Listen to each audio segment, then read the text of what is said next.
Hi, I'm Jay. And I'm G. We're going to read How Do Birds Find Their Way by Roma Gans. We can watch birds fly from tree to tree, from tree to house, then back again. They seem to fly here and there and anywhere. If we watch birds all year, we find that some seem to disappear in fall when the days get shorter and colder. They are flying south where it is warmer.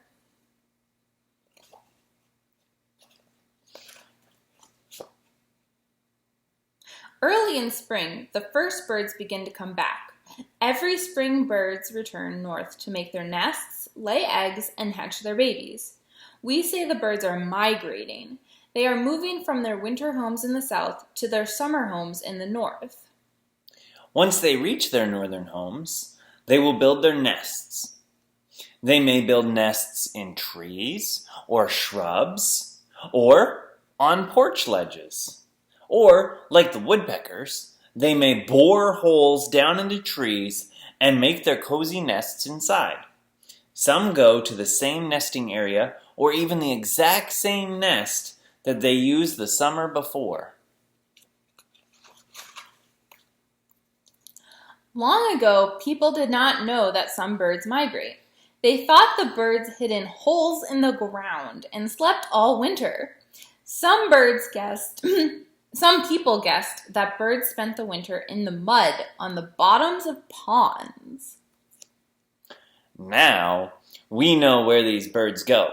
When birds start to migrate, ornithologists, or scientists who study birds, use traps and nets to catch a few of them. They put bands on their legs, and then they let the birds go. The bands do not hurt the birds. Each band has a code on it that tells where and when the bird was banded. Some birds migrate for weeks because they stop along the way, just like how we go on rest stops during a road trip.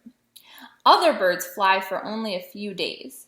Some birds fly thousands of miles when they migrate. We know that orioles fly south to Panama, and barn swallows fly to Central and South America. Hummingbirds weigh only as much as a penny, yet they fly over water for 500 miles without stopping when they migrate. Arctic terns fly more than 10,000 miles, all the way from northern Maine to the South Pole. But how do the birds know where to go? And how do they find their way? That's the big mystery. Some birds may follow rivers, mountain ranges, or seashores, but many birds find their way over the ocean. There seems to be nothing there to guide them. What keeps the birds from just flying in circles? Ornithologists have some ideas about how birds know which way is north or south. Birds migrate both in the daytime and at night. When birds fly by day, they use the sun to guide them. Birds seem to know what time of day it is and can use the sun's position to find north and south. They know that to fly south in the morning when the sun is in the east, they must have to have the sun on the left. For birds to fly south in the afternoon, the sun must be on the right. When birds fly at night, the stars help them to find their way. Scientists have actually tested this idea. Birds were put in a big planetarium where the position of the stars could be moved. Scientists who worked in the planetarium placed the stars and they placed them in the sky as we see them. The birds flew in one direction when the pattern of the stars was changed. Then the birds flew in a different direction. It was clear that the birds had noticed that the position of the stars had changed.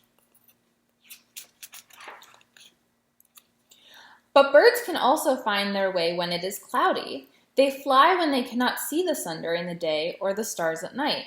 So how do they know which way to go? One idea is that the birds are able to use the Earth's magnetic field to guide them. The magnetic field is an invisible force that surrounds the Earth.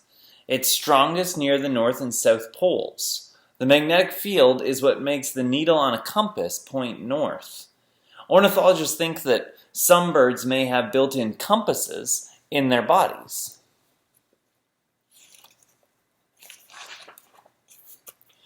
Homing pigeons are especially good at finding their way. When they are taken far away from home, they are usually able to find their way back. Scientists have experimented with these pigeons. They put special covers over the bird's eyes so that the pigeons cannot see clearly. Even when the pigeons cannot see, they are often able to return home. Another kind of bird, called a Manx shearwater, was carried from England to Massachusetts, a distance of about 3,000 miles. In 12 days, it was back in England in its own nest. So how do birds know when it's time to leave for the south? Or at the end of winter, how do they know it's time to start north? Scientists know that birds have a built-in yearly calendar. This calendar tells the birds that when the days become shorter, it's fall. It's time to migrate south.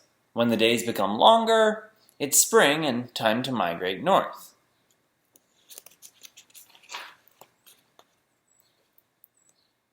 When fall approaches, birds eat a lot of food to store energy for their flight.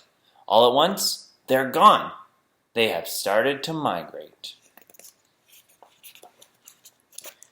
Several months later, the birds are getting ready to migrate again. They must make their long journey to the north. It is time to build nests, lay eggs, and raise babies.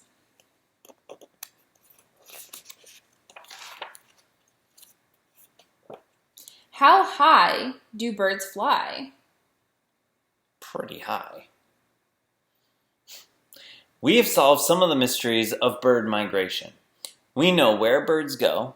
We also know how high and fast they fly. Some birds fly as high as 5 miles above the earth, but most birds fly about half a mile above the ground. Some fly very fast, over 50 miles an hour, when the wind is blowing in the same direction that they're flying. Even though people have watched birds for thousands of years, we still do not have all of the answers about bird migration. But ornithologists keep trying. Maybe you will even become one of them and help answer them. The end.